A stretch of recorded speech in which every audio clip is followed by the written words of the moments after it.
Okay, we'll start now and welcome everyone on behalf of Charles Froman and myself, and obviously the National Health Federation. Last month's Zoom meeting, I wasn't able to be here because I was flying to South Korea for the Codex Alimentarius Food Additives Committee meeting there, and Sayer G joined me. What I wanted to share with you, and then we just get immediately to there's Reed Davis. We need to have Reed join us, is that in a kind of quasi board meeting yesterday, late, well, late in the day for me, but early for everyone else, we made a decision to repeat uh, the 70th anniversary event, although obviously it might not any longer be called the 70th anniversary event, but to do that again, either during the fall, this coming fall, and or do it in maybe a year from now, roughly March to April, in that time frame, avoiding Easter, avoiding spring break, that sort of thing, and Expo West and the like. So be prepared. And if you didn't attend our 70th anniversary event in Dallas on March 14th through 16th, you really missed something because we had really great speakers. Charles did a fabulous job moderating the panels. Philip Haddad did a marvelous job getting people to come to the event and then helping to make sure they were taken care of. And everyone who was there that we heard of raved about the event and were super happy that they attended. So we're going to repeat this probably, just to give you a heads up, probably in Dallas again. Our two main speakers were Peter McCullough and Judy Mikovits. Will have different main speakers. We'll most probably have Catherine Austin Fitz, and we will have some other significant people as well. But, quite honestly, all our speakers were significant. They were all great from start to finish, and they did a great job. So anyway, if you missed our event in Dallas, please stay tuned. Make sure you're on our email list so you'll get notice of the next one. And we hope you come. Anyway, enough of that. I'm going to turn it over to Charles to do the introductions, and away we go. Thank you, Scott, and congratulations on another big venture to the International Codex food standards making process. That's, I know, so frustrating because of the giant biotech interest aligned against the natural health movement, and you're there in a den of wolves Thank so you. so Thank frequently. you. Um, and let me just share real quick here what I just put in chat, today's invitation. And also, I'll show a couple pictures of the Dallas conference that Scott mentioned. I'll put this in chat too as my Substack article about it. There's Scott and myself. In this age of Zoom, you hardly meet people face to face ever. So it's nice to meet a lot of these great health freedom leaders in person. I want to congratulate Texans for Vaccines Choice. We had a lot of tables exhibiting. That was the best swag I saw, a pen in the shape of a vaccine needle there. So I got that somewhere here on my desk. I'll find it by the time the show is getting going, and I'll show it live. But I liked that. Um, yeah, I gave a presentation. Here's Tom Renz that people really liked on the right there. No, that's the next picture. Sorry, that's Shannon Burns, who cannot attend today as expected. His colleague from the Patient First Coalition, Doug Benz, will be filling in. Right to his left is Michael Levesque, one of our favorite board members at NHF, a longtime natural health food store franchisor and pioneer in the wireless mitigation space. And Matt Warnock, lawyer, expert on FDA reform, and there on the far left is Thayer G, iconic health freedom leader, and myself. That was a MAHA panel. There's Tom Renz's panel on the farms as the Nexus 4 MAHA. Tom, as you may recall, blew the whistle on the franken vaccinating of our pigs and other cows. And to his left is Howard Vlieger, who will be speaking first. His slideshow was incredible. We're very lucky to have him on our board.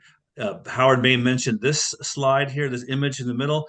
That was pretty daunting when he showed that the full circle of hurting us and then profiting off of our sickness. Judy Mikovits, John Goodman, and Susanna Webb on a health payment panel. Our board members. There is Michael Levesque's mitigation device. He can talk about that in Q&A if you guys want to protect yourself. Anyways, back to the Zoom. You saw in the invitation our speakers, Howard Vlieger, a student of the soil and a famous guy on clean farming. He's there in Iowa doing the organic regenerative farming. He has a business helping farmers wean off the pesticides that we all dislike. And if you sue, you better do so quickly because some states are trying to block your effort to sue biotech on pesticide harms. And then I mentioned Shannon Burns being substituted by Doug Benz later. In the agenda, you can click in chat. You'll see the write-up. Howard has been involved defeating these pesticide liability preemption efforts in several states, including his own state, and he just got back from Tennessee. In that alert invitation, you'll see in red our most recent campaign. You can right-click and open that. We hope you do, and send that to your politicians to stop the effort to block our redress of harms from the pesticide industry. Please do send that. And then right below that is another email you can send to clean up the farms in Toto. And then later on down the alert, you'll see the write-up about the Patient First Coalition, whose DC conference coming up will be attending. We hope you do too. It's going to be really great. They're going to base our efforts there on a poll that Doug will talk about on what actually can pass MAHA, because there's only a slim majority in Congress. And at the bottom of that paragraph is another email you can send to sort of set the stage for reversing chronic disease to attack the pollution of all the vectors: air, water, land, food, and medicine. And with that, I will stop share and turn it over to Mr. Vlieger. We loved you, Howard, at the Dallas conference. Your slides were incredible. So tell us about this effort by biotech to limit our ability to use the courts for harmful pesticides, and talk about whatever else on cleaning up the farms. Well, thank you, Charles and Scott, once again for the opportunity to share some information. This battle on the pesticide protection liability really mirrors what happened in 1986 with the act that the pharmaceutical industry was successful, in essence, blackmailing Congress and President Reagan signing it, that gave them protection from lawsuits that were brought by victims that were harmed by the vaccines that the pharmaceutical industry was producing. And while it's slightly different, it really isn't. The final outcome is not much different. And they try to twist the language with this pesticide protection liability. Of course, they've gone to the trade mouthpieces, the Farm Bureau, the commodity groups, and told them that if we don't get this, we're not going to, the farmers won't have chemicals to use anymore. And regrettably, the farmers, well, the mouthpieces from the industry, they're going to say whatever they're told to say. And regrettably, the farmers are falling for it. Too many of them, regrettably. I'll come back to the solution later, but I want to give you a few more specifics about this legislation, these legislative attempts. The number of states that they've tried it in, thankfully, everyone has been stopped with the exception of Georgia. Last year was the first year they tried it in Iowa. I went and testified at the hearing in Des Moines with the Senate subcommittee, And it was appalling how they handled that meeting. The chairman turned over the meeting to the bear lobbyist, and the bear lobbyist introduced the legislation, and then a bear employee was the second one to speak after the legislation was introduced.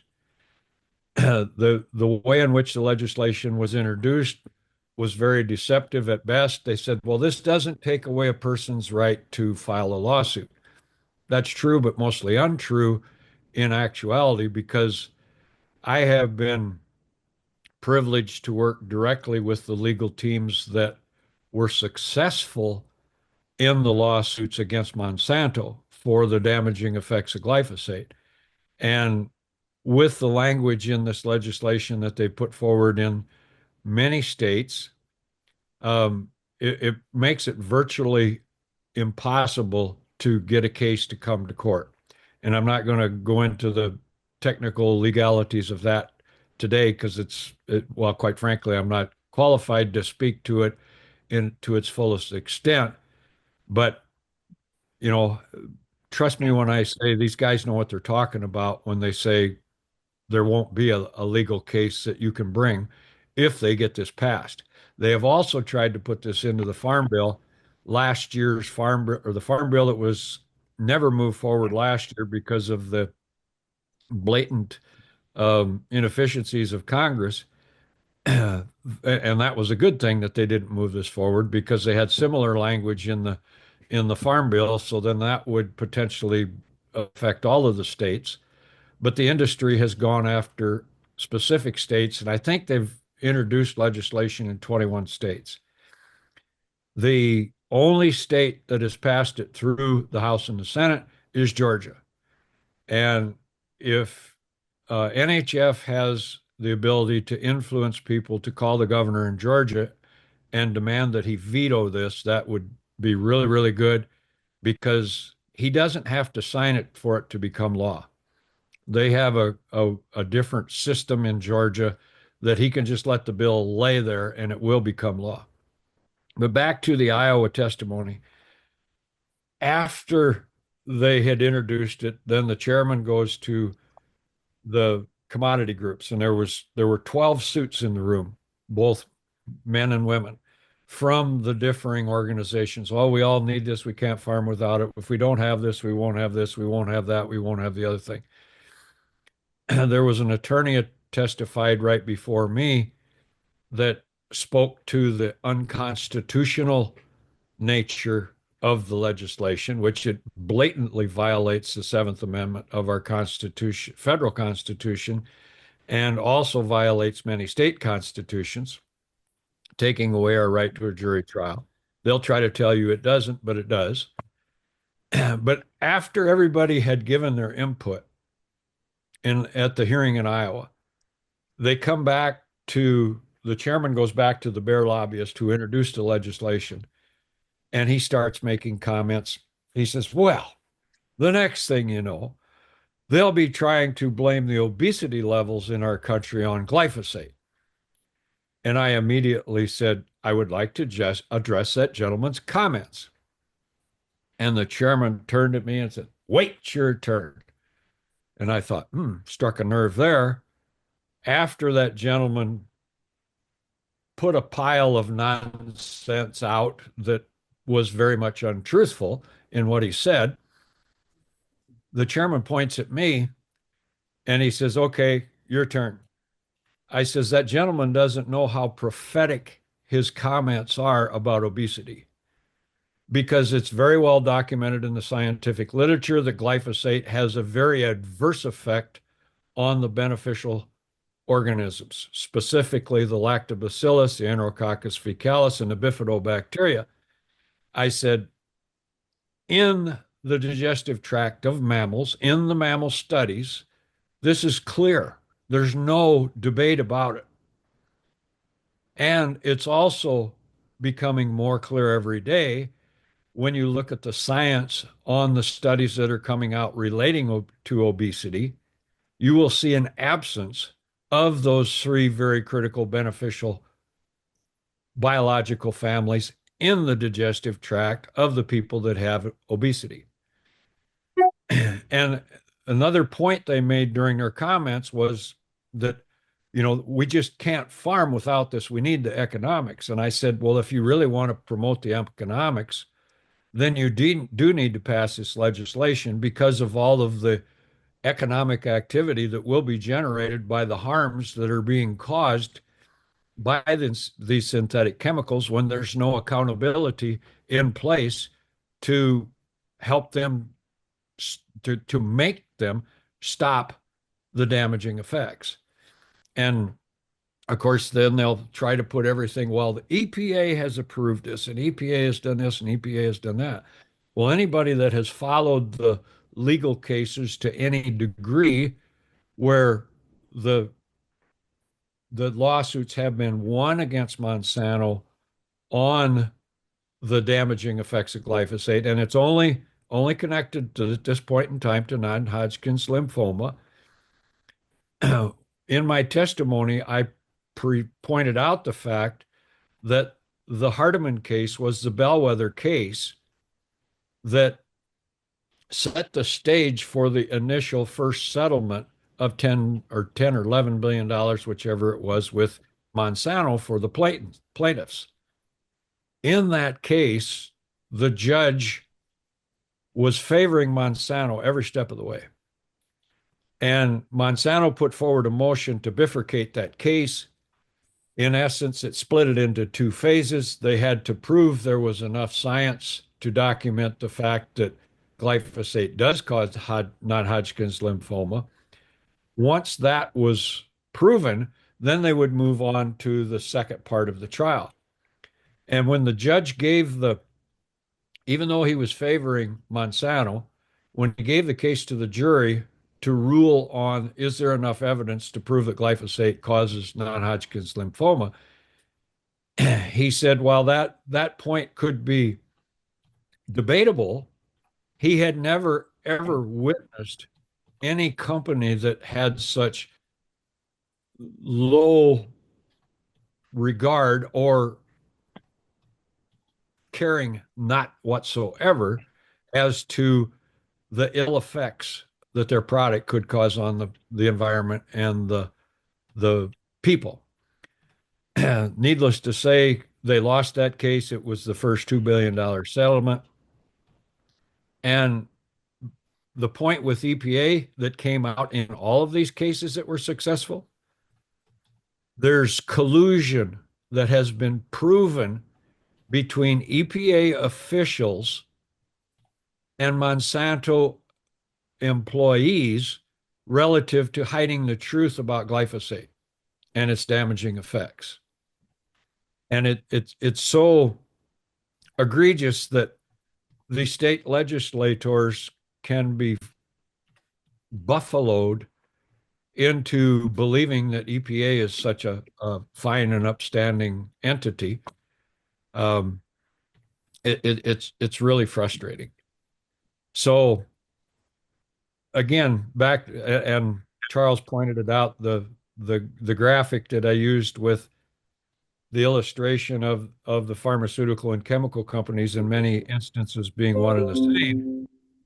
Their products cause the problem for crop production and to the soil.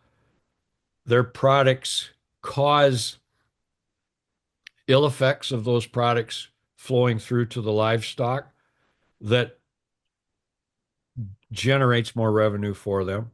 And then their products cause the residual effect of the meat produced in that CAFO system, ultimately causing ill effects to the health of the people that are consuming it. So it's a positive cash flow, full circle for them nonstop. I guess I would entertain questions with those comments being made. Well, what we might do, Charlie, what we might do at this stage, it seems really appropriate based on what Howard said, for me to just make a quick comment, which I would like to do, because Howard's doing really tremendous work at the state level and national level on this glyphosate issue. On the global level, one of the things that NHF has been doing, the National Health Federation has been attacking glyphosate at every meeting of Codex where it comes up, including, but especially, including the Codex Committee on Pesticide Residues, which is headed by China.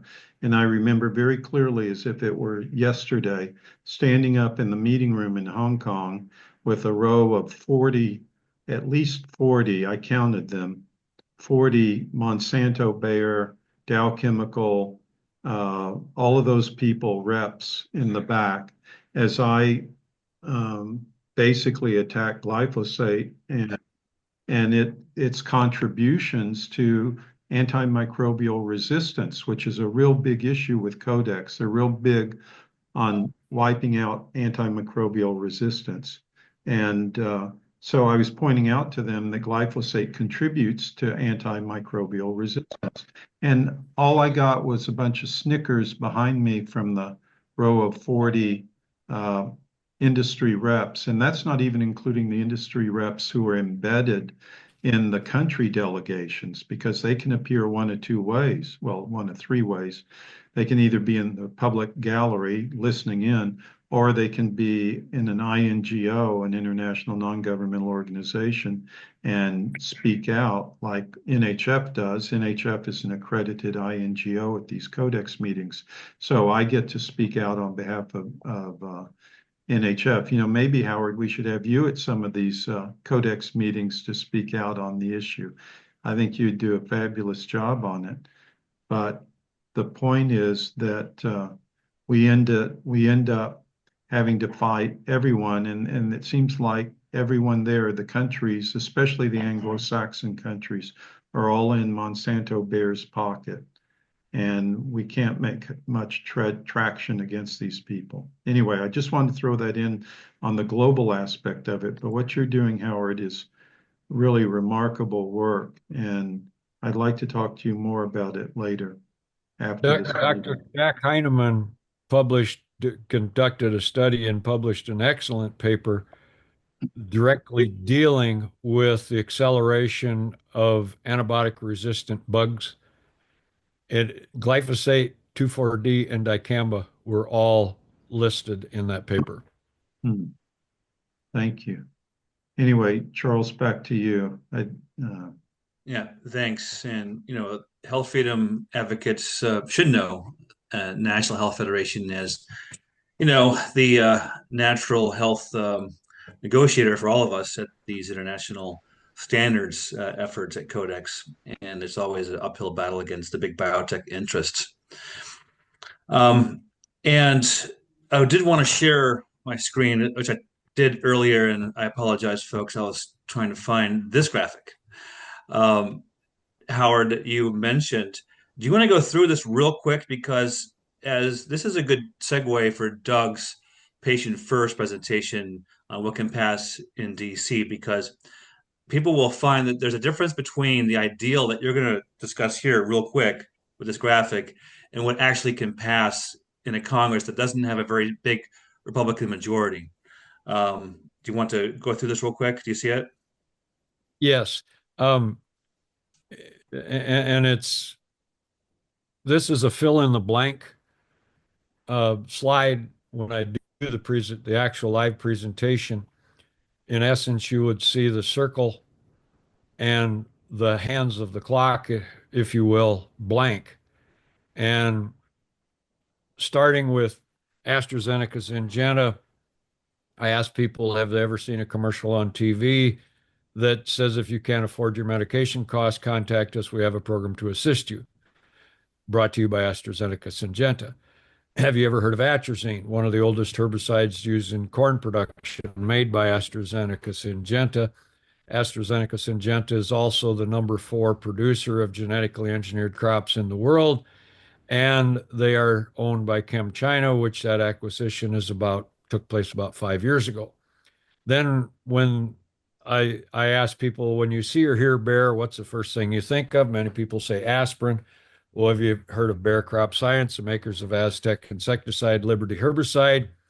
And of course, Bayer will probably go down in history as making the stupidest investment ever in the world when they purchased Monsanto. But prior to their purchasing Monsanto, not many people know that Pfizer Pharmacia Upjohn was the parent company of Monsanto for a period of time. Now we've established the fact that all the companies in the center of the circle are in the pharmaceutical and the chemical business. So we'll start with chemical at 1 o'clock. If I were to ask you to give me one word to describe a chemical that kills a weed or an insect, and you're describing this chemical to a 5-year-old child, what one word might you use? Many people will say poison. Okay, we're using poison to raise crops. What do we raise crops for? Cereal and grain. What do we feed the bulk of the grain to? Livestock. So, in using this poison to raise the crops, if there were to be a residual effect, do you think it'd be positive or negative? Many people say it would be negative. So, if there's an adverse effect of using this poison on the crop that affects the grain, and we feed the grain to the livestock, and the livestock don't feel good, where do we go for help? To the veterinary. When the veterinary comes and looks at your livestock, what might he recommend you give them to make them feel better? Antibiotics. What if you want your livestock to grow faster so you can lower your cost of production and be more efficient? What might you give them? Hormones. What do we raise livestock for? Meat. Who eats the meat? The people. So if there's an adverse effect of using this poison on the crop that could affect the grain, it could affect the livestock, is there a chance it could affect the meat? If the people eat the meat and they don't feel good, where do they go for help? To the doctor. After you go to the doctor, where might he send you with a piece of paper with his autograph on it? To the pharmacy. Does that present a positive cash flow for the companies in the center of the circle?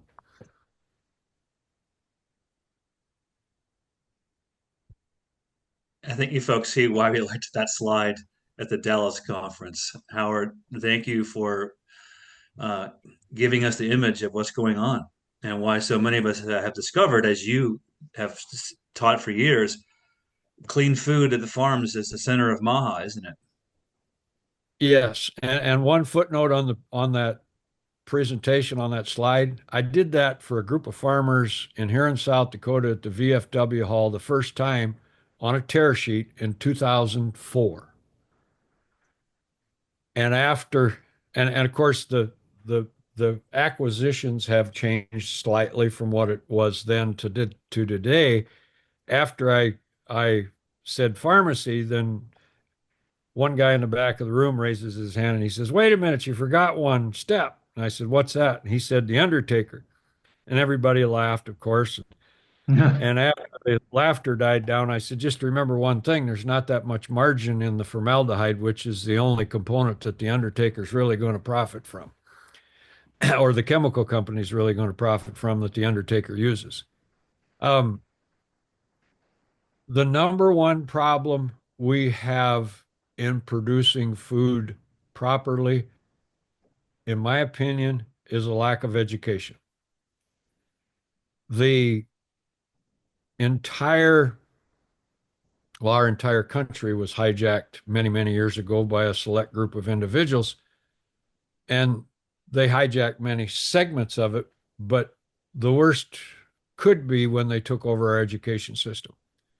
They simultaneously hijacked our land grant university system and our medical school system because they wanted to implement a synthetic production model.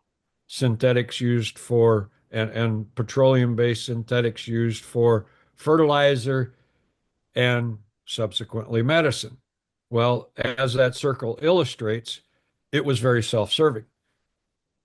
So, and this problem with this education has accelerated in a major degree since the genetically engineered crops entered the market in 1996, because prior to that, the agronomists knew a little bit about soil scientists or soil science, but once the herbicide resistant crops came on the market, they weren't taught anything. It was just, well, spray it with Roundup or spray it with Liberty and everything is fine. Well, guess what? the weeds developed resistance, and the agronomists don't know anything. They don't understand the basics of the soil. They don't understand how the good Lord created it and designed it, and how amazing it can be when you work in line with nature's design rather than working against it. That, in my opinion, is the number one thing that we need to do to move forward into the regenerative and then transition to regenerative organic, which you don't do overnight. But the neat part of it is it's a positive step every step you take. You reduce the damaging inputs, the soil begins to heal somewhat on its own. There are countless tools you can use to implement this healing process. And it's phenomenal what you can do when you work with what the good Lord gave us. I My son is responsible for the bulk of the duties on our farm today. And 2 springs ago, I went to help him roll up fence. We put hot fence up in the wintertime when the cows are grazing to protect this area, that area. And it's my job to hold the wire and keep it tight when he's rolling it up with the tractor and the PTO and the wire roller. And as I'm walking, I'm looking at the ground, and every footprint, I have 4 and 5 earthworm holes under every footprint. Hmm. And I pull out T-posts while I'm walking with one hand that he had them in the ground that far. And there's earthworms on the soil that's clinging to the bottom of the post every one I pull out of the ground. And that just keeps improving, improving, improving. Well, the more worms you have in your soil, the more free nutrients you have. So, and there's not time to go a deep dive into the whole regen concept, but the things that my good friend in Kansas has a t-shirt that says, the answer to your question, the soil. Or no, the answer is the soil. What's your question? And it's so fitting because everything starts from the soil. You know, all the flooding events we're having in different parts of the country, which is a subject near and dear to my heart because we live in the river bottom and we've been flooded 7 times in 7 years, not necessarily once a year. The soil that's under the traditional CAFO in chemical intensive production model is so sick the water won't go in the ground. And we demonstrated this with water infiltration tests last summer on our farm and across the fence. We're one of the best farmers' farms.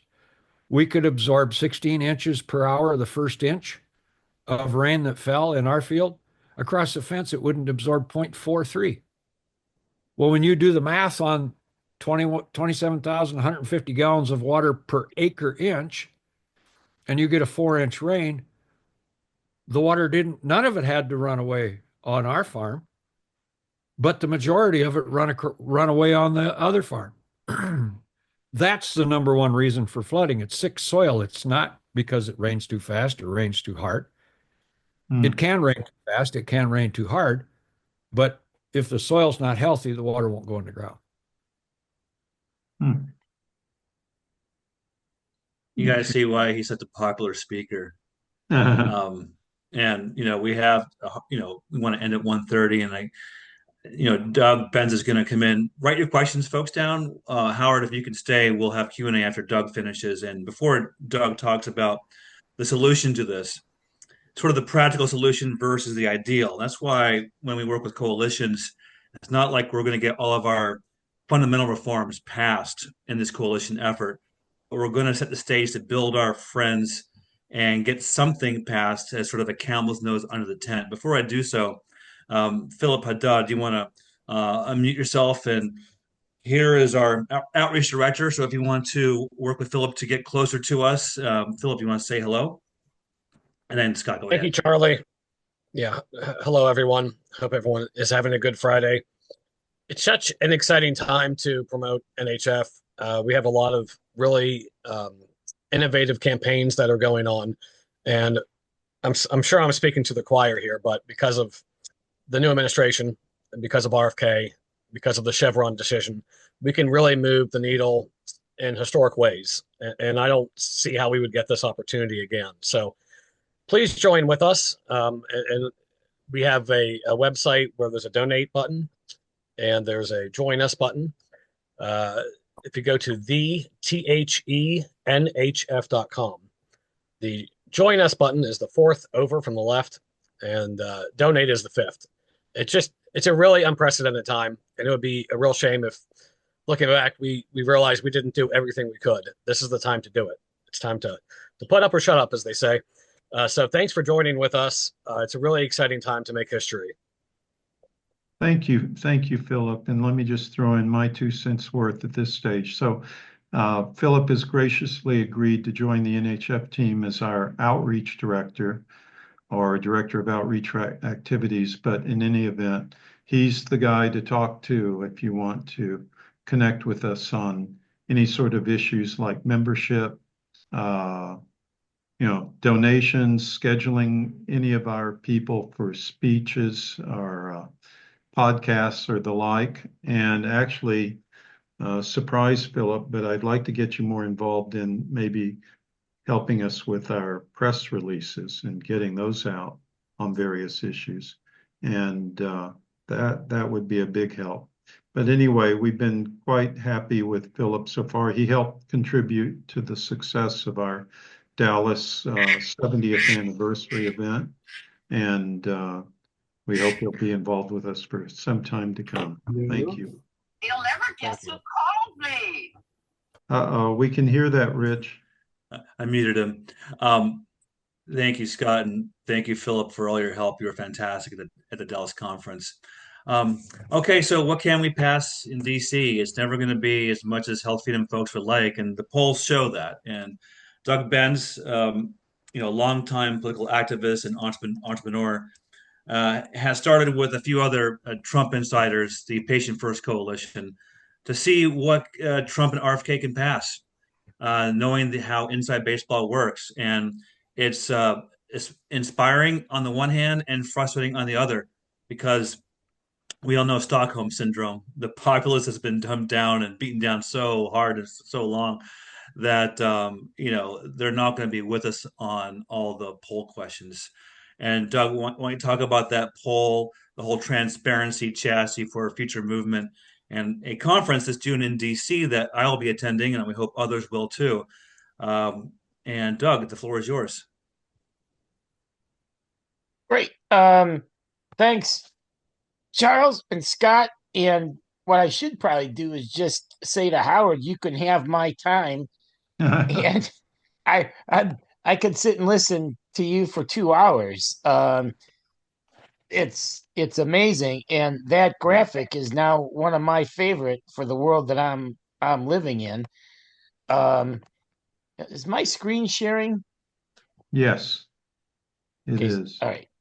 Send me an email and I'll share it with you in its original form. That'll be great. So let me kind of just give a little bit of foundational information on Patient First and how it came to be. And Charles hit on a number of those.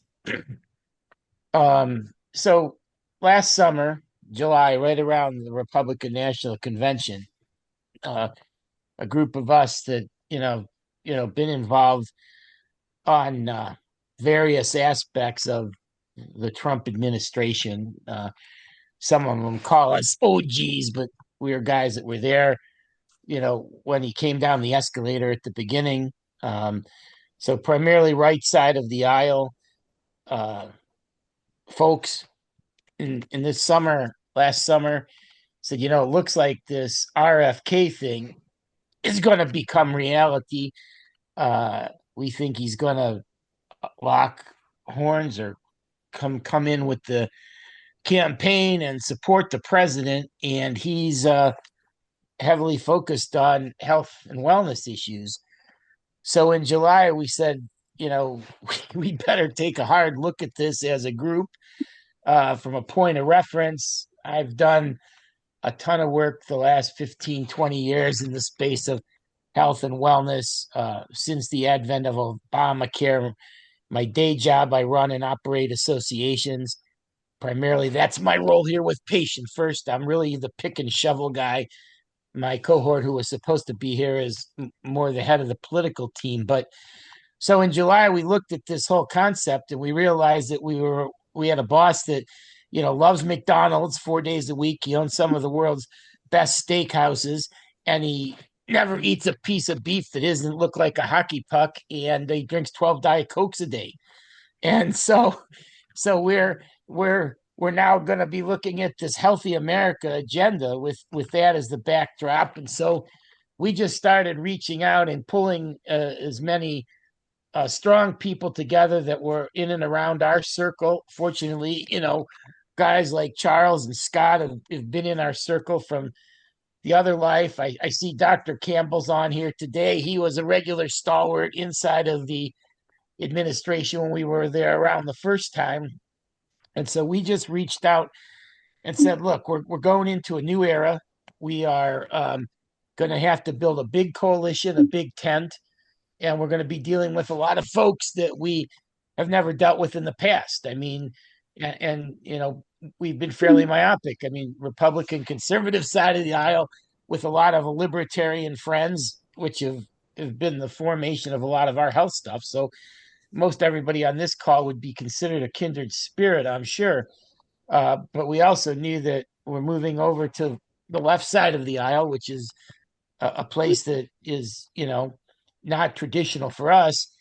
And we knew that we had a guy coming in that would become the head of HHS that was going to be a firecracker. And so that's the coalition. We say that we're a group of 70% friends, right? And with that in mind, guys I work with said, look, we're going to try and do some transformational things as an administration overall. But in reference to health and wellness, it's going to be the same thing. And so we've developed this coalition. I think we're 35 plus groups that are kind of aligned, several million people in the background. I think we've got like 1,100 ambassadors. And the idea is to get wins, to change the course and get some momentum going, and hopefully have this become a bipartisan issue, which it is. And so with that being said, we wanted to go out and a lot of things Howard said, we've known are intrinsically true, right? I mean, what's happened in the education system while he's applying the farming label and the genetics and health and wellness side to it, we've seen in multiple other camps, not the least of which is civics and understanding of what people really have power to do and don't do in this country. So with this topic in mind, we said, where do we start? I know everybody on this call shared a lot of similarities. We created questions. Let me back up. We brought in what we felt was the number one accurate polling firm in the country to get a pulse of where the American people are, voters primarily, with respect to the midterm elections. Did a significant sample. Some people will criticize it, the numbers, but when you get to polling, anytime you're north of 1,000 people and you've done the right science, you get the pulse of what you're looking for. And so we did a very comprehensive set of polls. We're going to be updating them again in a few weeks, looking at every aspect of likely voter, every age demographic, every political persuasion. And we did that on the backdrop of, throwing some things in there that we presupposed, and, centering around vaccines, for example. We put a question in there that we thought would be a huge boon for the secretary, which was to the American people. X number of years ago, the regimen of vaccines was 7. Today it's 21. Do you think that's too many, not enough, or too little, or just right? And the vast majority on that question said just right.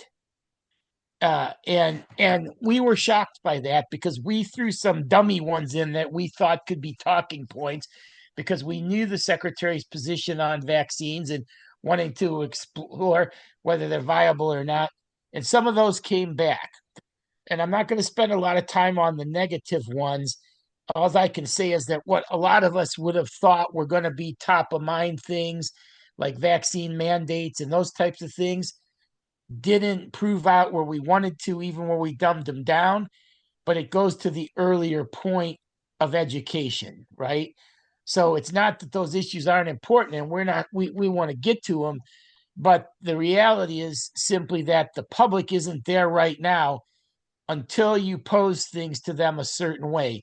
So I want to spend a few minutes and talk about some of the things that we did uncover and looked with, and things that have been now circulating inside of the administration, right? You saw this week for the first time an executive order is signed on drug pricing and transparency.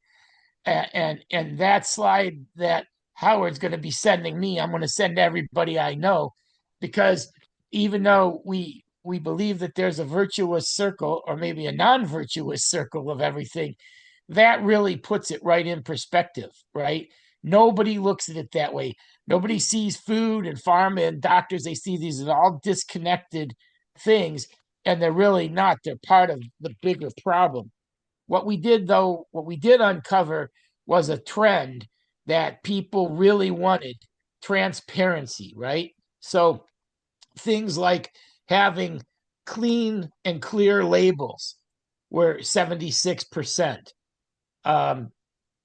That elimination of processed foods was 71%.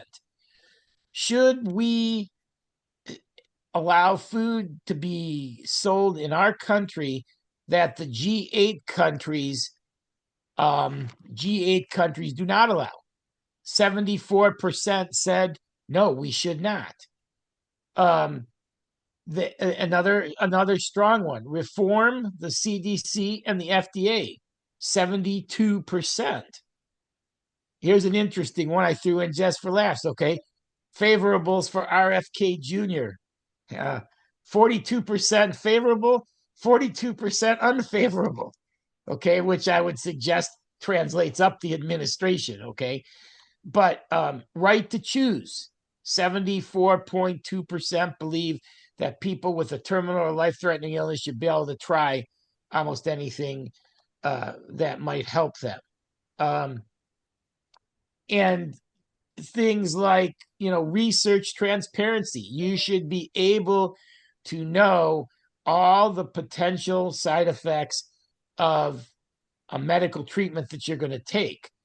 But juxtapose that against the data on pharmaceutical advertising, it was highly favorable and considered educational. You see, so there's a contradiction there, okay? That people view pharmaceutical ads in a positive light. Again, we thought that was a negative. Again,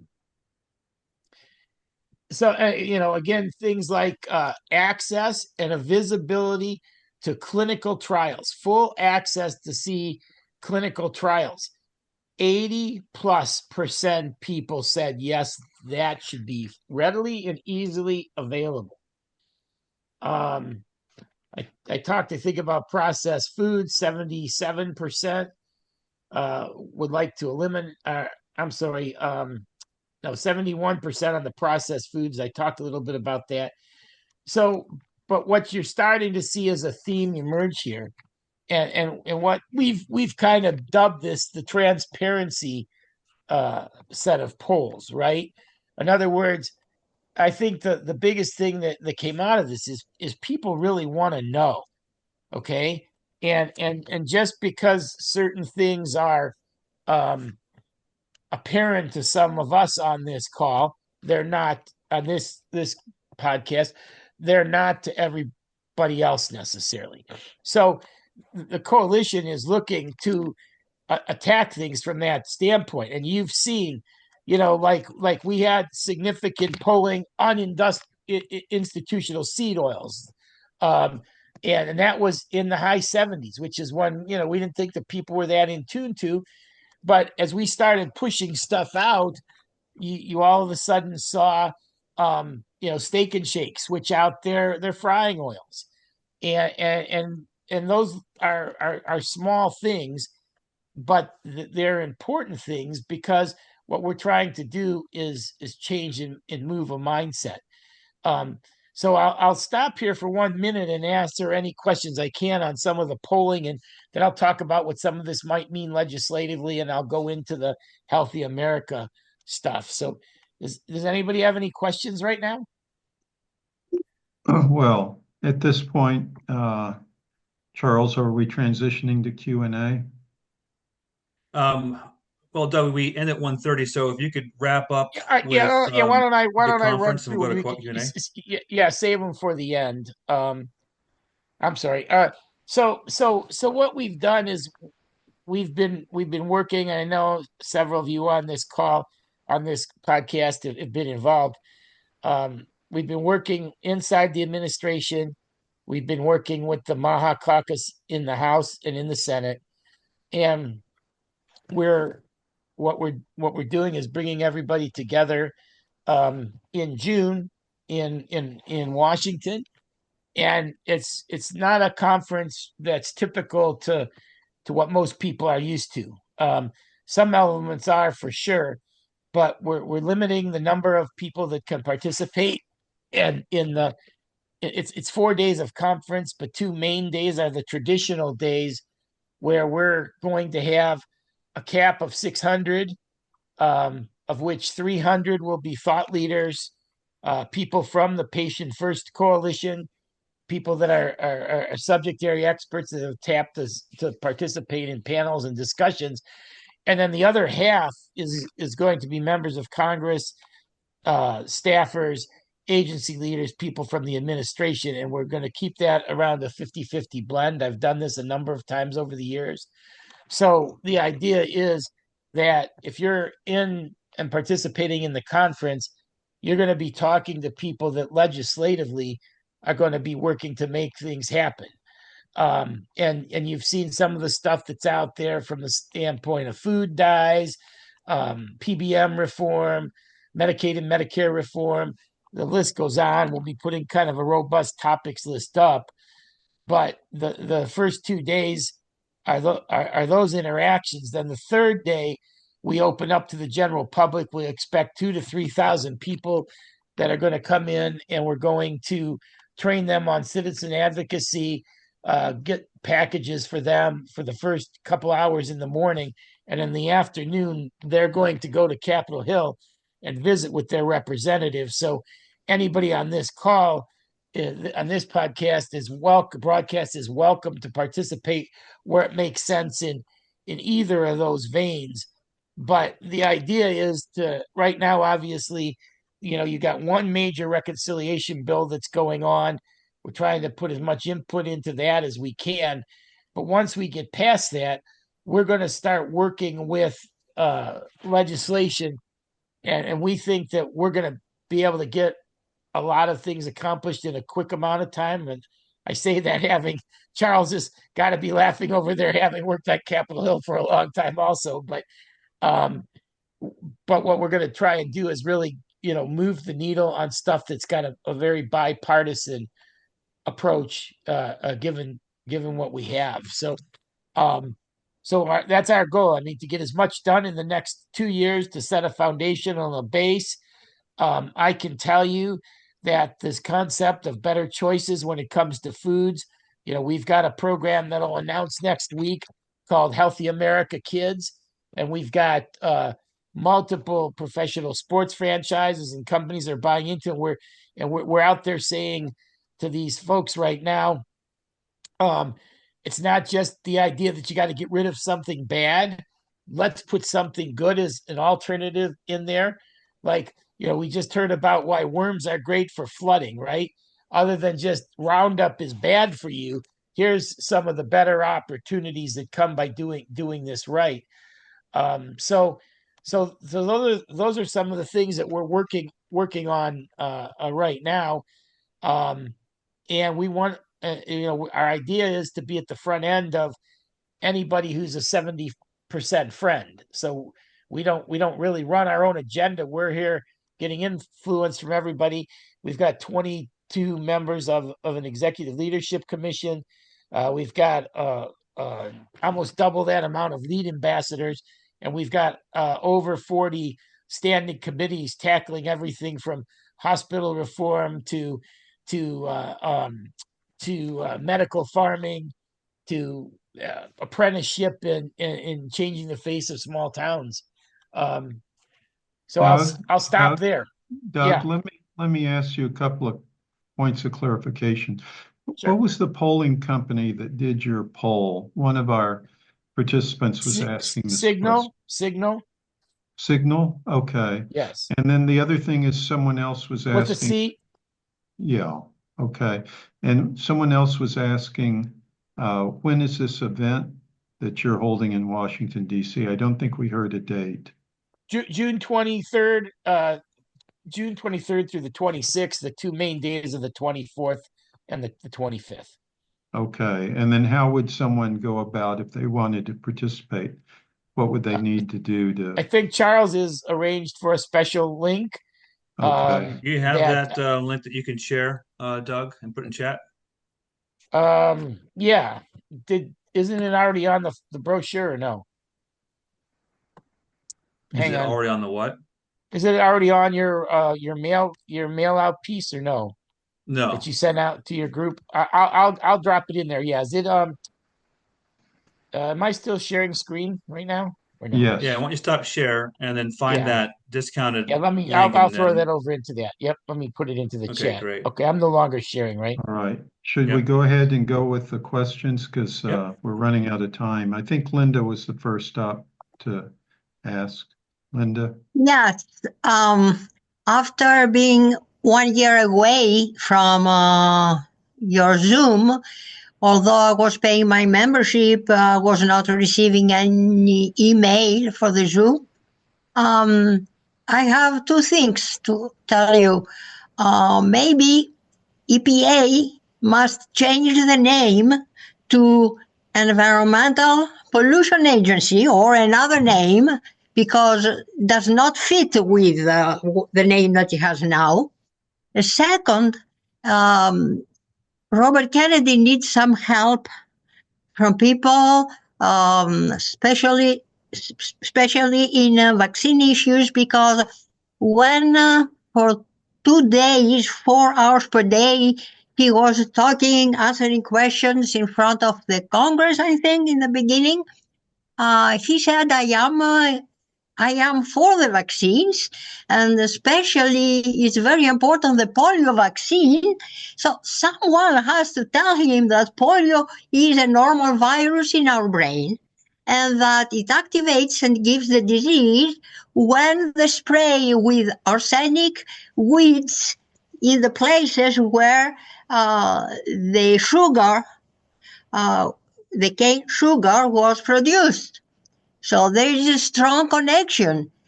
That was worse than glyphosate at that time, and they continue to do that. Maybe I have to send him a letter through some friends and things like this, because it's time to change and find the truth and save people. That's it. We have no other solution. We have no other alternative. If not, we finish. We finish. That is my folks, thank you, proposals. Linda.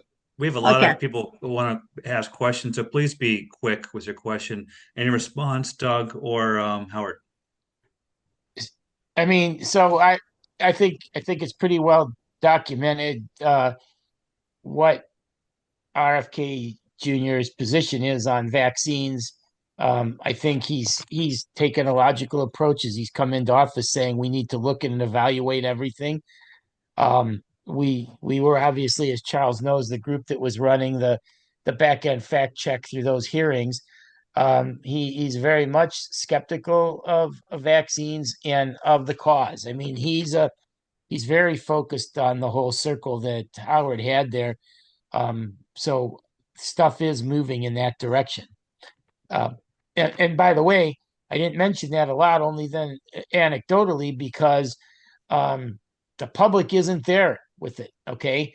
We on this call all are there from a vaccine standpoint, but the point about polio and the cause of it, I'd love for you to send that stuff, and I'll be happy to get it forwarded to wherever it might make sense.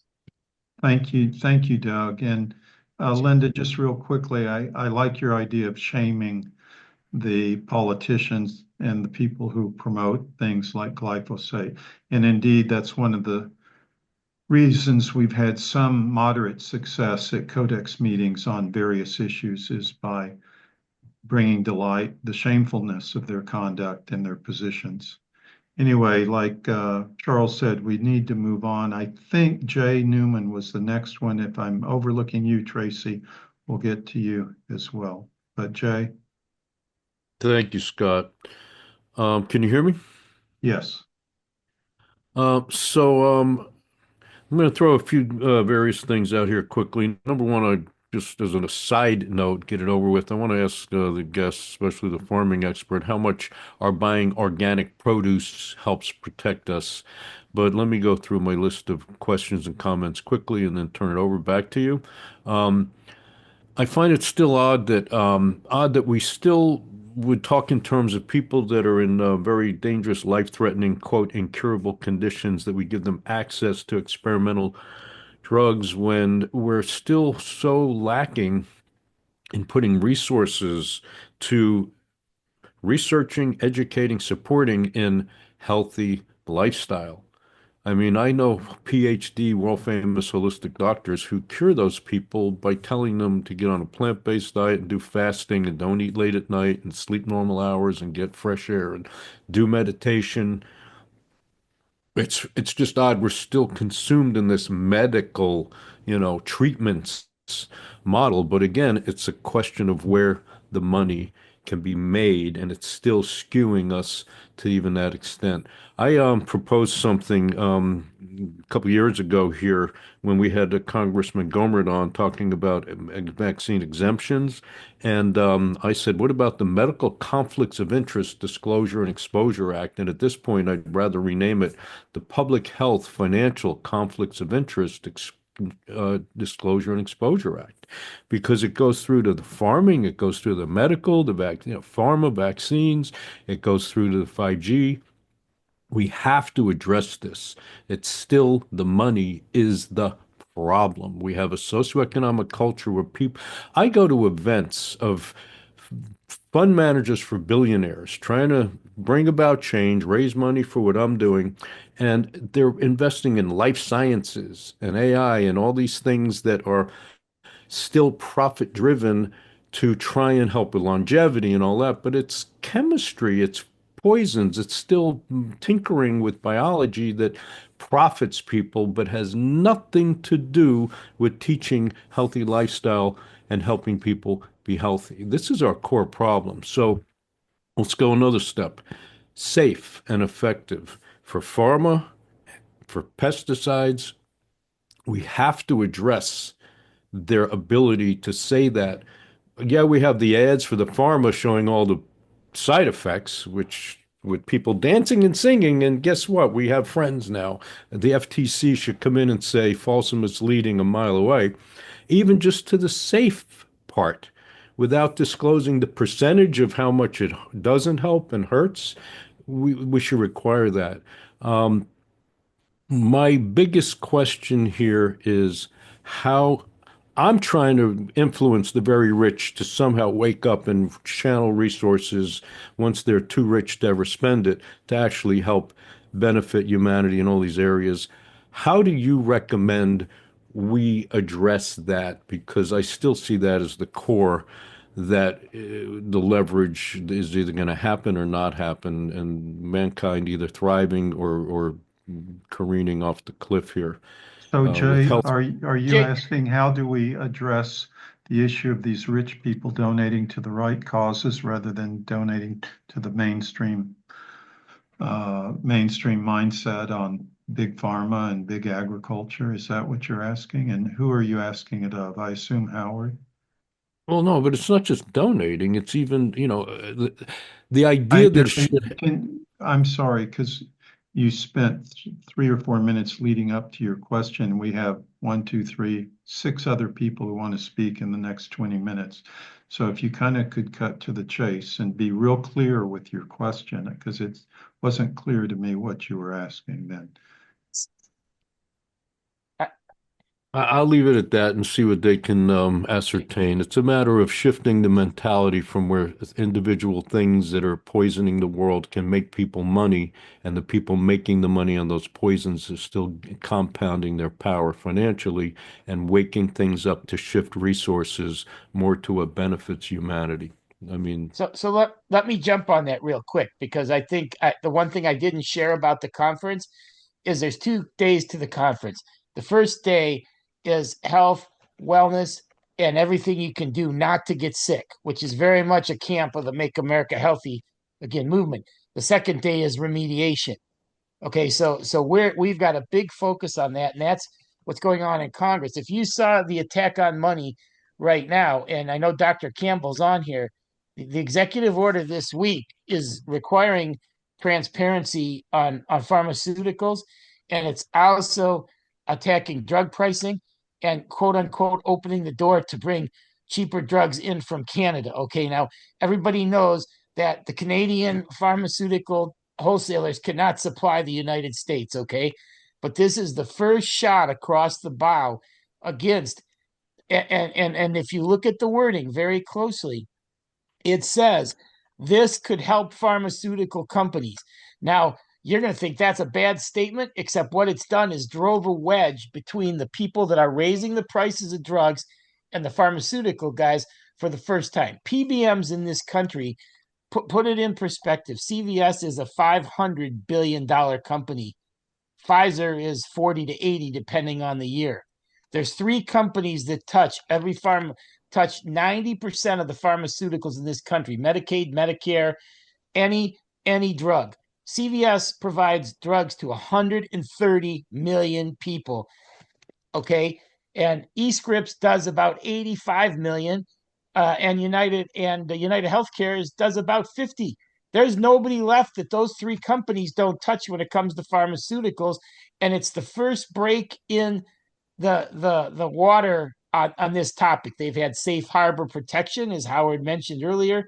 They are allowed to legally get kickbacks and rebates, and it's the first shot across the bow to break this complex up. And so the focus of the conference is very much on healthy solutions. If you see our committees and people that know it, and that's what we're talking about inside of in Congress right now with both MAHA committees, is how do we get to the point of having a healthy lifestyle and not have to go the route to the other place. But if you see that executive order this week, this is the first big hit at changing the dynamic where a lot of the money power structure exists. Hey, Doug, Yeah. I'm sharing the discount for National Health Federation members right here on the screen. Do you want to quickly highlight that, and I'll put it in chat? Yeah. So you got a few days on this. Howard, Charles had asked for everybody that wants to participate from this group at the conference that we do some special conference pricing. So we've put a link up there.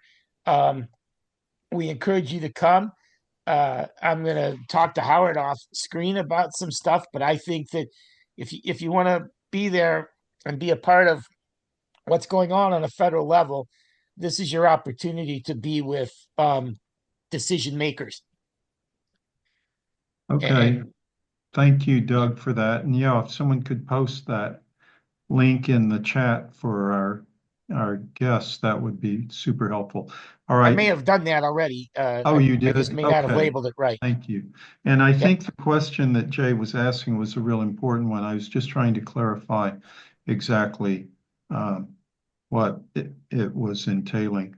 Anyway, thank you for your answer to that, Doug. I don't know if Howard, you had an answer you wanted to give to Jay Newman's question.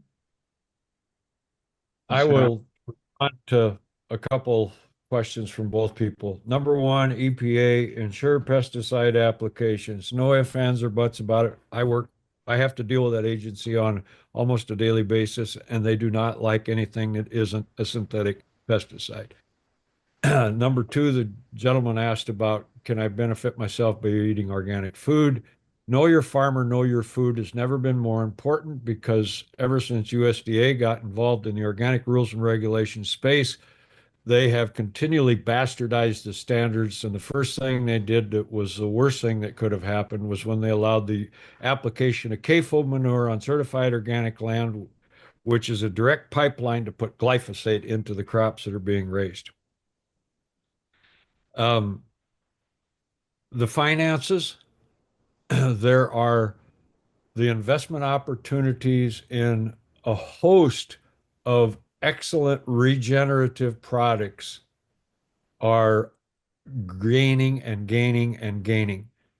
There is thankfully an awakening in that financial sector to see, hey, it's better. Not only will it give you the obscene profits you might get from pharmaceutical, no, but guess what? Some people with money like to sleep at night that they did the good thing. Good point. And with that, let me turn to Tracy Hollister for your question, please. Okay, thanks everyone.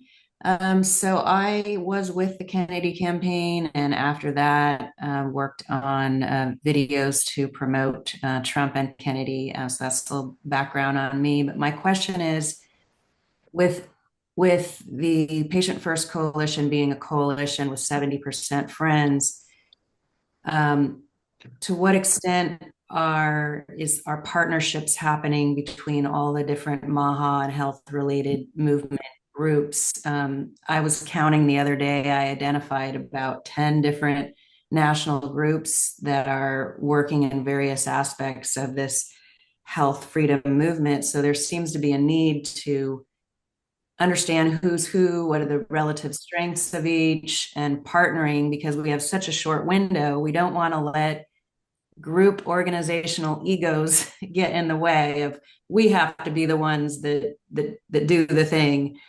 So I'm just wondering about those partnerships. And I also wanted to share in the chat that there is extensive health policy work that has been done on policies for the people, which American values. Kennedy's PAC has been behind, and that started like in September or October. So there's been a lot of vetting of great health policy ideas, and I just wanted to share that. But my main question is about identifying the different groups and the plan for partnering with the different groups to leverage strengths and volunteers. That's probably a question for Doug to answer, right? Yes.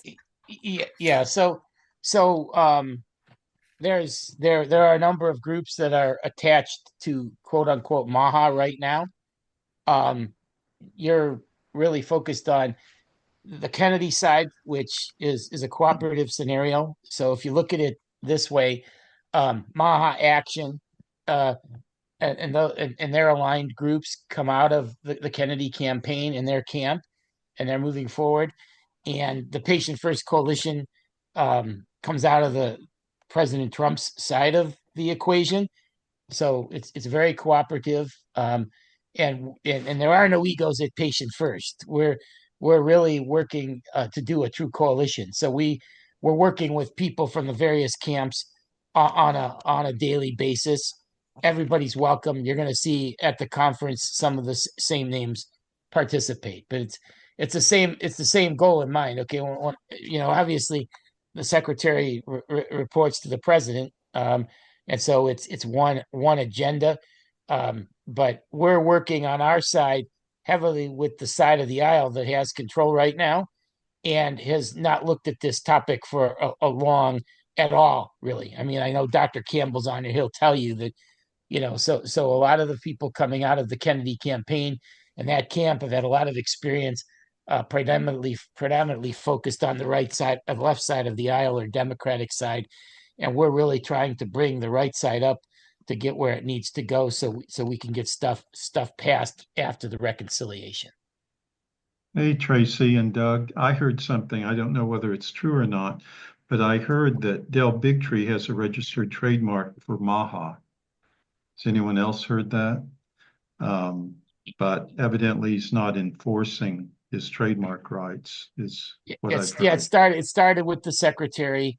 It was transferred to Del Bigtree, and my understanding is that they're not enforcing it, or they've been told that they really can't enforce it. So, Right. I mean, Okay. the cat's out of the bag. I mean, Thank you, it's Doug, public, for that it's clarification. public domain, and people are using it everywhere. And Mhm. I can't speak for them, but I would be very surprised if they're going to go after anybody for using that. Okay. Thank you, And, Tracy. Oh, yeah, I yeah. just wanted to follow up with Doug. I'm willing to work with you to bring the various groups together to collaborate more and identify who's doing what, if that's helpful to you. Yeah, that would be great, because the one thing that we are building is a little unique is we're building a different type of army. So I'd love to, Tracy, let's get connected up, and absolutely, because we want everybody at the table. Yeah, you could Okay. share, you could email her or him directly, and you could share email addresses in the chat line. Let's move on to Nina. Nina, you're next. Thank you, Tracy, by the way. Hi, my name is Nina Miller. My company is Good Food Fighter. I'm a health and wellness coach and a consumer advocate, and I create content for kids and families to learn about nutrition in a fun way through games and such. I've also been working closely with Travis McCormick of Make Texans Healthy Again, going down to the Capitol every week, picking a bill and giving testimony on it. And what I've noticed is that there are always company shills or organizations that are funded by those companies and corporations. And this past week, it was fluoride. And what happened this time was really unusual, because when I gave testimony on the cottage bill and getting crappy chemicals out of school lunches, there are always a lot of people testifying. This particular time, it was just me for the bill sponsored by Senator Hall to get fluoride out of the water supply in Texas, and then a representative from the American Dental Association who was just full of misinformation. And after she and I finished, all the members of the committee seemed to grovel to her, were interested in her, completely dismissed me. And I thought to myself, why didn't I get more people to testify today? Because it was the big hearing. Now the hearing's over, and all I can do, which I'm trying to do, is get as many people in Texas to, flood the committee with emails, and also to find people outside of Texas who are dental experts or health practitioners who have some credibility email on the issue. So I'm reaching out today to ask in this organization that's full of very highly credentialed and well-connected people, if people can get in touch with me at nina@goodfoodfighter.com and help me reach people like Dr. Griffin Cole, people who are holistic or biological dentists, or just people who, can speak articulately on the issue. Because if it doesn't get voted out of committee, it's going to die. And if it does, I feel like Texas really is going to lead the way as such a huge state and the home of medical freedom. So this is really hanging in the balance, and it'll go for a vote out of committee next week. So it's kind of pressing. Yeah, this is super important, and thank you for that. We are a little surprised there weren't more people than just you, Nina, at that hearing. So you must have felt really, really alone there, especially after they were fawning all over the industry rep who gave her little parcel of lies, I'm sure. Okay, thank you. I've distributed your email address to everyone, and you and I should be in contact later to see what we can do to have NHF help on that issue. Because we were the original. We would help also if you would. Oh, thank you. Yep. Yeah, we were the ones who originally fought fluoride. NHF was back in the 50s, 60s, and 70s, and we got it outlawed in a number of communities and even some states. But, obviously the battle is still going. So we thank you. could connect you with the folks in Utah too. Okay, that would be great. Just recently got it passed in Utah, so it's not legal there. That's a great idea, Doug. I'd forgotten about the Utah bill, and it just happened. Okay, John, Dr. John, next, please. Thank you, Nina. Thank you, Scott. I appreciate the opportunity. Thank you, speakers, for presenting. But my question goes to Howard. Howard, as far as I'm concerned, I'm a naturopathic physician. You and your farmers are the key to the health of this country and to the health of the world. Without good produce and proper farming practices according to the biblical narrative in Genesis 1:29, we will not have a healthy country or a healthy world. So my question to you is, how many farms in this country are following proper organic procedures on maintaining their soils and maintaining their crops, and how many conventional farms are doing what they've been doing now since the late 1940s, early 50s, in this chemicalized way of doing farming? I don't have the specific answer to your question as far as farmers or acres, but I can share with you some positives. I'm very, very blessed. The good Lord has connected me with a lot of the leaders in that segment. Gabe Brown is a friend of mine, good friend, who's recognized worldwide as a pioneer in the regenerative farming arena. He helped co-found a company called Understanding Ag, and they provide information and tools to farmers who want to successfully transition into regenerative farming. The last time I talked to Gabe, they were over 36 million acres and growing as fast as they could take on more acres. Praise God. There are other individuals who are doing comparable things to what Gabe is doing that I won't speak on their scope or their size because I don't have knowledge of it. I know the people and they have good intent. The thing that is I've always been struck by that as a whole, the people that are in this alternative, biological, regenerative, organic sector are very open to sharing information. That being said, you have to pay the bills at the end of the day, and business is necessary to do business, but it's a very positive environment where people are willing to help others. Well, I just want to commend you. May God continue to bless you and those people who are doing it, because I know for a fact, as I'm helping people overcome cancer, if they're not on a proper diet in terms of a base diet that's giving them nutrition, it's so much difficult for them to overcome, because all of these farms that are spraying glyphosate, people don't realize that they're destroying their microbiome. And I don't care what they're on there, the ketogenic diet, the carnivore diet, whatever. They're actually destroying their own soil, which is the microbiome, and they won't be able to absorb their food or the nutrients that have the food, if those foods have any nutrients at all. And typically they don't. And what ends up happening is they come down with the cancers and the heart disease and all those other diseases. And some of these whacked out diseases, they're actually coming from all these chemicals that they're eating. So may God continue to give you guys strength and going forward. Thank you. Thank you, and he does. Thank you, John, and thank you, Howard, for that answer. Let's turn now to Odette Wilkins, who in her own right has been a guest speaker on our program here multiple times. And welcome, Odette. Thank you very much, Scott. Great being here. Wonderful presentations. I have a question with respect to the conference and also the ability to get Congress to pass a Transparency Act. And we are involved in wireless radiation and the hazards of wireless radiation and putting that out to the public. But of course, the information has been suppressed. But it has been a priority. It has been made a priority with the MAHA Commission. The executive order establishing the MAHA Commission talked about having study on the potential causes of chronic disease, including from electromagnetic radiation.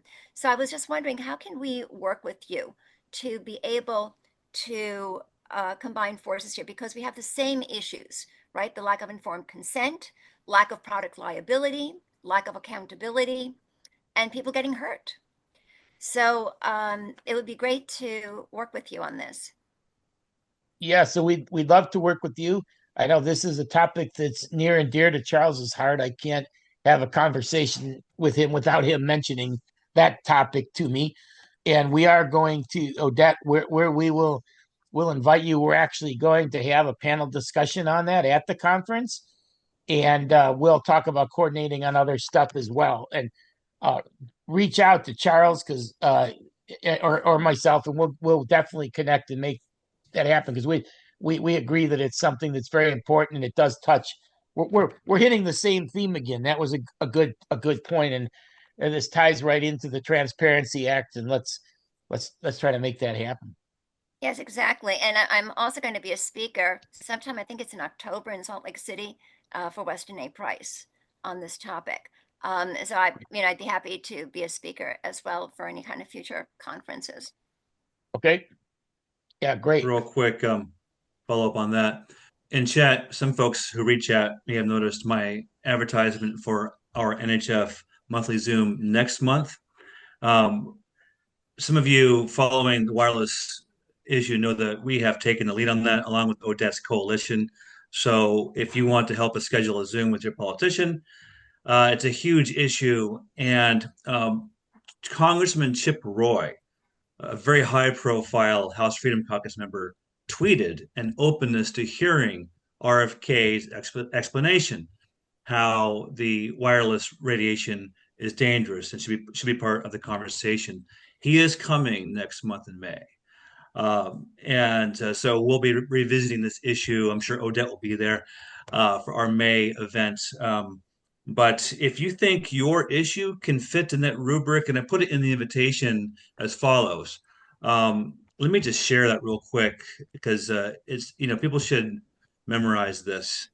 In the invitation you got, I highlighted it here. Let me just expand that screen.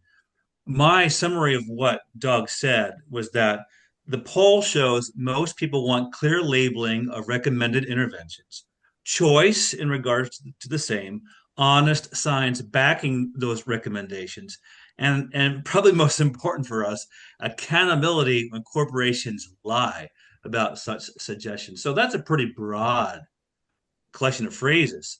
So you should be able to think of some way to insert your health freedom priority under that transparency rubric, and therefore come to DC and this big coalition and join NHF's role there to push Congress to do the right thing.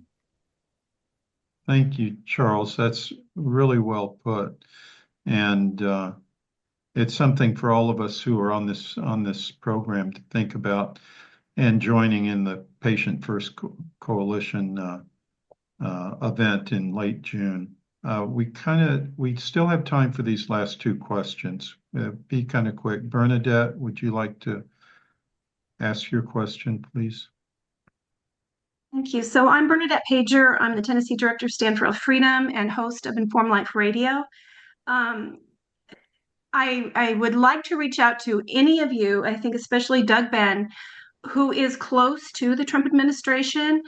We have a sense of urgency on these pesticide bills. It is on the governor's desk in Georgia, but it also just passed yesterday in North Dakota. And North Dakota has a really tight timeline for the governor to have to sign.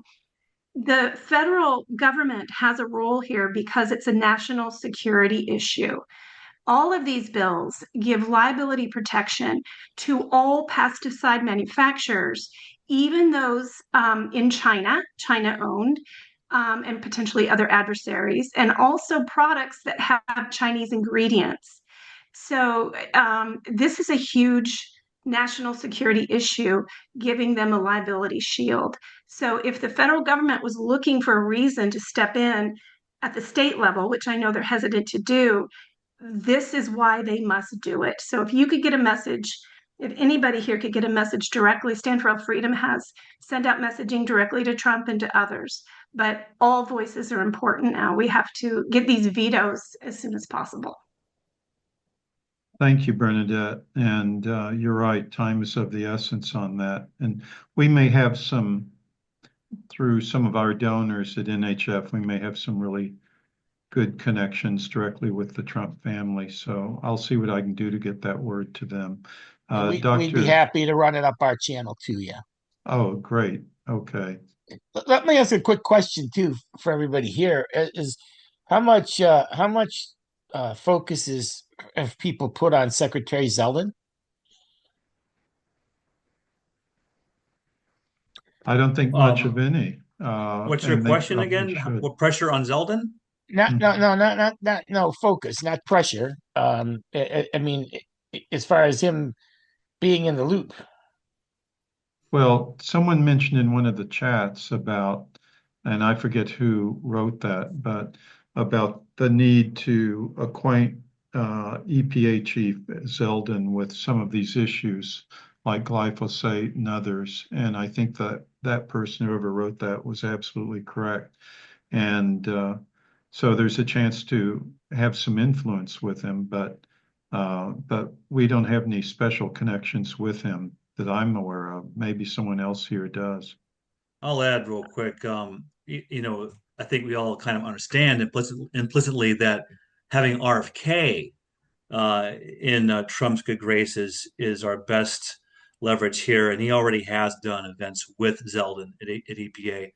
I think those of us following the pesticide issue know that Zeldin did vote the wrong way while I think he was in a state or a county government in New York. He voted against local organic requirements. So he has a bad track record on this. However, he and Brooke Rollins at AG are cooperating with Kennedy on several other health freedom issues. So I think the best bet is having Zeldin get educated by Kennedy as they work together on this. And then whatever else we can do directly with EPA. I think also please click our links in today's invitation. There's an email to send to your state politicians against the pesticide preemption and federal email against the Farm Bill, which is loaded with bad provisions, over vaccination, preemption, worsening disclosure of GMOs, wireless subsidies for farmers. So do those things at least, get the emails out to everyone across the country. Yeah, thank you for that, Charles. And I think Dr. Jessica was next. Jessica, if you'd like to talk or ask your question. Hi, thank you all so much. Can you hear me? Yes.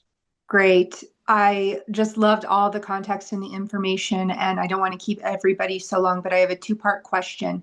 Is there any brilliant expert on the discussion today that has any insight that they can share for how the MAHA caucus was formed in Congress and any goals that we can target or understand a little bit better for those of us heading to DC? We're going to DC. I am part of the State and Federal Affairs Committee for the American Association of Naturopathic Physicians, and we're going there to advocate and lobby and meet with particulars so that we can continue these MAHA topics of conversation. And I was also an employee under RFK Jr. campaign. So hi, Tracy. We worked together and had a great time. And that's kind of how we've continued in the realm of this MAHA movement. And then the second question is any language that may resonate quickly when we are talking to congressional members of that MAHA caucus so that we can kind of get our points across better? From my perspective, yeah, Dr. Jessica, we can coordinate with you, and I'll get you connected up with our people on the ground there. The MAHA caucus, is going to be a big part of the conference, and for sure we could coordinate and work on that and see where we can help you. Thank you so much. Would you like me to put my email in the chat, or how best to connect? Yeah, that's fine. That'll be great. Okay, thank you. Be sure to stay in contact, Doug, with her. Sounds like it's worthwhile. Yeah. Thank you. Dr. Not Doctor, maybe you are a doctor. Jennifer Mansler, please. I had a quick question about the national poll that you did. I was wondering if you asked people about banning glyphosate, because I would think that would be a huge win and an easy win, because Americans are well aware of all the Roundup lawsuits and the link to cancer. And it's also a huge part of the autism epidemic, because if you follow Stephanie Seneff's work, the glyphosate, along with the wireless radiation, is getting, the aluminum and the mercury and stuff into the brain. And this would be, I would think, a huge win. And it's also a problem with our trading partners, because they've banned it in Europe and in Mexico. So I just see banning glyphosate as just a massive win all the way around. So the answer is we didn't go deep into that on this poll. But in the next round of polling, we're going more into the farming and ag side of it. So the answer is, yeah, I'm sure it's going to find its way in there. I would like to add that as much as I would like to see that product off the market yesterday, it is going to take a very well designed step-by-step process of reducing the addiction to that product. While it wouldn't affect food production, in my opinion, because I won't call commodity production food production. That's one of the biggest misnomers that's ever been portrayed. The reality is it would cause tremendous chaos if it was eliminated in a overnight fashion. And because of the sake of time, there's not really room to expound on that right now. But it's going to take a very properly designed, coordinated effort to wean off that addiction. Okay, thank you for that, Howard. I think someone's asking if it's mainly used in soy and corn, glyphosate, that is. It's used, well, the number one reason, there's two reasons, in my opinion, why the volume of glyphosate residue has increased so significantly in the environment. Pre-harvest desiccation, which is the application that they're using it in oats, corn, wheat, small grain crops, lentils, your pulse crops. They go in and they spray that crop with Roundup. It is not a glyphosate resistant crop. They spray it so they can harvest it. They're killing the crop, drying it down so they can harvest it quickly, instead of the more traditional way of the way harvest was performed in the past. And it is a direct funnel for putting glyphosate residue in the feed and food supply. And in my opinion, again, there's science to support this. That is the number one so-called cause of gluten intolerance in our country. It's not gluten, it's glyphosate. In most instances, that pre-harvest desiccation, that can be stopped yesterday. There is absolutely no reason for that to continue, but to take it away as far as the use in corn and soy. What crops are resistant to it? Corn, soy, cotton, canola, sugar beets. There's wheat that's never been put on the market. There is wheat that's resistant to glufosinate that has been approved for use in our country, but it hasn't been planted yet. So, you're not going to eliminate glyphosate completely overnight without causing mayhem in the commodity production arena. Okay, thank you, Howard. Real quickly, James, you've been patient and had your hand up for a while. I'll be super brief. what Howard just said, to me, the analogy is they wouldn't let doctors prescribe ivermectin and hydroxychloroquine off label for COVID, but they're allowing glyphosate to be used off label to desiccate plants, not for the purported use. But anyways, all I really wanted to say was I put my contact information for Bernadette. I'd love to talk to you about your issue. So my contact's in the chat. Please reach out when you get a chance. Regrettably, the pre-harvest desiccation is on the label. Oh, really? Okay. It started 99, 2000 time period, I think, but I would have to double check it to confirm that. Nothing like putting poison in your food just before you harvest it. No, Yeah. there's a question about organic farmers using Roundup. That's not true. That's not allowed. The glyphosate residue ends up in their production because of the CAFO manure, but the organic farmers cannot use Roundup. Yeah. Okay. Well, thank you, everyone. Charles, do you want to do the wrap up? I think we've taken all the questions that I can see. I think someone had their hand up and then took it down. So I guess we're good to close out. What do you say? I'd like to ask thanks. Howard a question, Charles, if I may. This is Nancy. Sure. I couldn't figure out how to raise my hand quick enough.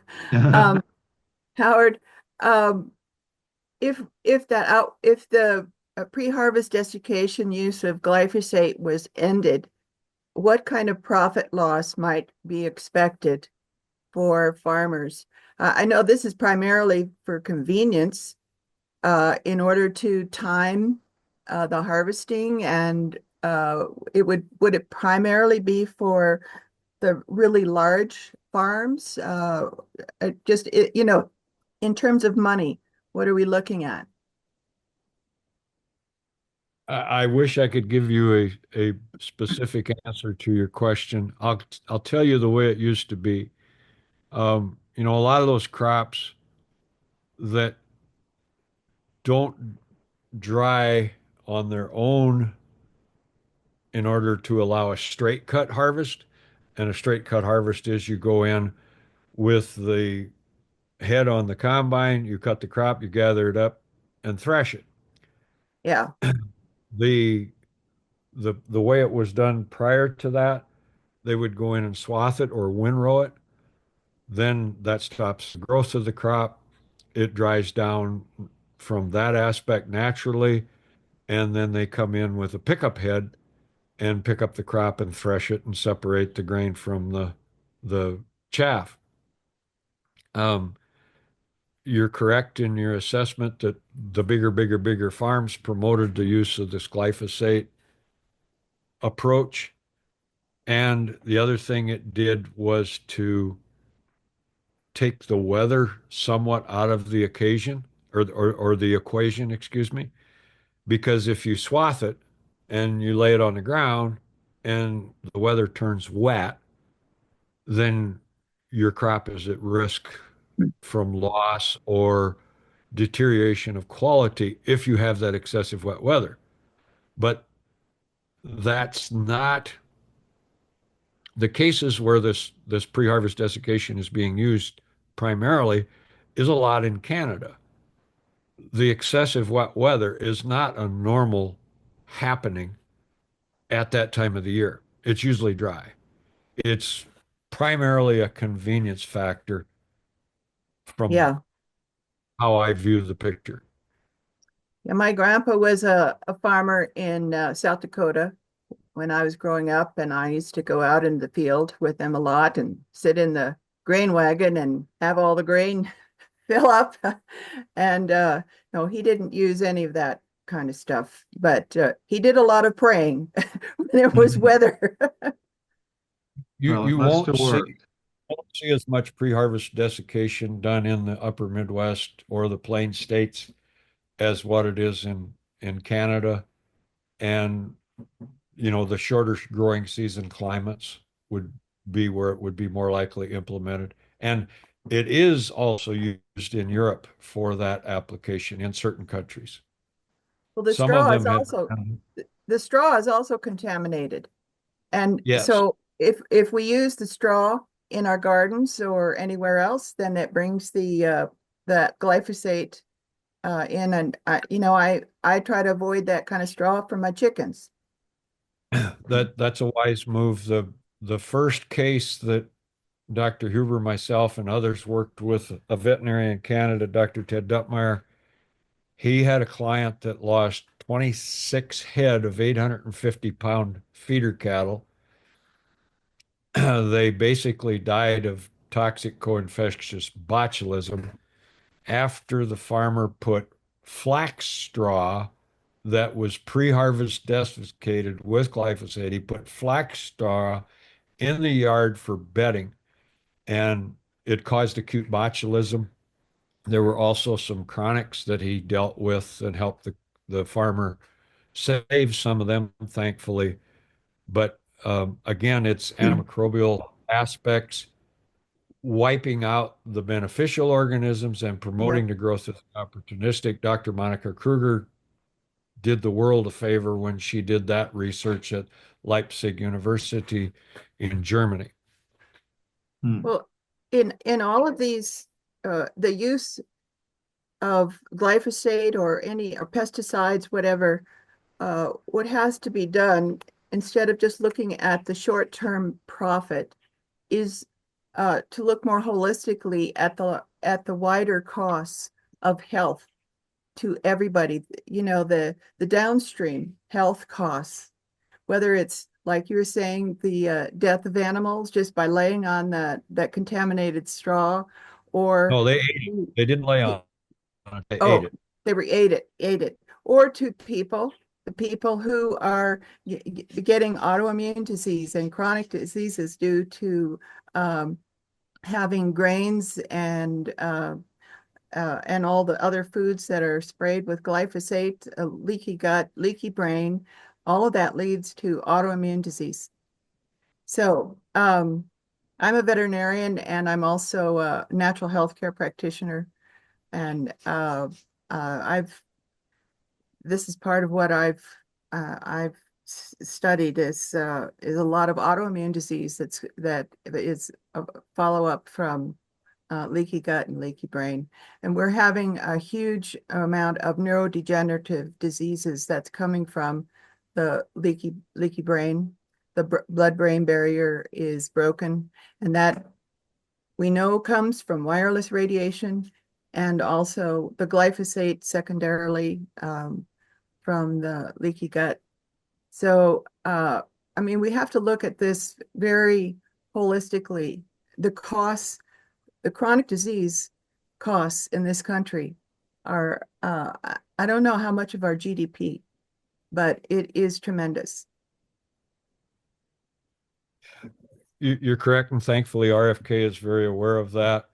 And when I would suggest when the recordings from the NHF conference, the 70th anniversary in Dallas in March, when they're available, I would humbly suggest that you listen to the talk I did on Sunday, because it wraps the whole thing together. It's more than glyphosate. The foreign proteins from the GMOs are very much a contributing factor in the eyes of the health. Yes. Yeah. Yeah, Okay. the soil, we cannot divorce ourselves from the soil. We are absolutely connected with the soil, the microbes there, and the quality of the soil and the quality of our own soil in our own gut. Nancy, you'll find this very humorous, because at the Codex meetings, that's exactly what I argue there. And I go a little bit beyond that and argue that animals are important to our health, but I get constant objections from, that healthy animals are important to our health. I get constant objections from various INGOs and even such idiotic delegations as the Australian and New Zealand delegations, who are the world's worst. And they say, the mandate of Codex is just for human health. It's not for animal health. So we don't care what happens to the animals. And I argue, well, you can't get healthy people from sick animals. So you better worry about it. And or sick plants. Or sick plants, yeah. Well, or sick soil. It's all connected. It's all connected. But at that particular point, we were dealing with animal welfare and animal health. And I was amazed that I, on behalf of NHF, was the only one to bring up that subject, that it's important and that animal welfare is important. Besides just the simple decency of being humane to animals, we also can think of ourselves as well. We aren't going to get healthy from sick animals.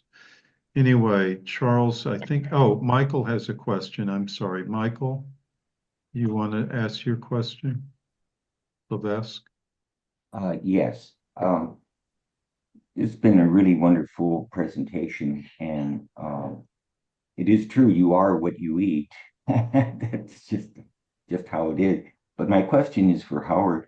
I know that, for example, there was a cow that was all distended and near death, and they gave him an enema of probiotics, and a couple of minutes later, the cow was up and doing well. Do you have any suggestions for what can be done to assist animals, like what to give them to help protect them against the harms of glyphosate or other chemicals? Number one, don't give it to them. Number two, probiotics. Dr. Duttmeyer in Canada has tremendous luck with putting molasses in the diets. I have recommended numerous times for any gut disorder in young animals, sauerkraut and yogurt. It's about as basic of every probiotic that comes from your food source, in my opinion, is going to be the best if the food is grown properly. So yes, the gut health is a number one. Dr. Michelle Perro showed that to the world with her book, What's Making Our Children Sick. And she was on this issue way ahead of most people because she followed Dr. Arpad Pustai's work, as I was privileged to be mentored by Dr. Pustai. So gut health is number one. And I think I can see Greg Cunyon just chomping at the bit to add his. No, you don't want to? You put it in the chat and that was good enough. Well, I'll add something, and that is it's been shown that adding glycine to the diet helps. So, because one of the things that glyphosate does is substitute for glycine in the body. And if you add glycine to your diet, you can help protect yourself. Something I picked up along the way. Well, as long as you mentioned glycine, and I did mention that I put a piece of there in the chat a little earlier. There is 1,000 milligrams of glycine and 1,000 milligrams of trimethylglycine in every packet of our multi. Yeah, and you can also buy it separately. So not intended to be a plug for Ola Lola, but anyway. Couldn't help it. Couldn't help it. Okay, thank you. Howard's looking quizzically at us like, what are we? I'm looking at the questions. Pardon? I'm looking at the questions. Oh, I see.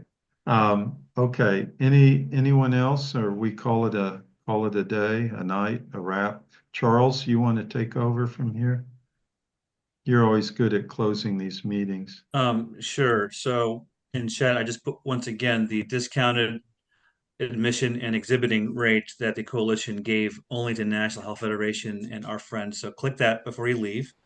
Click also the invitation that you received today and earlier this week for the emails to send to your politicians against the pesticide preemption, also the clean food farm campaign, and the overall MAHA campaign, even though Del Bigtree doesn't want us to use MAHA.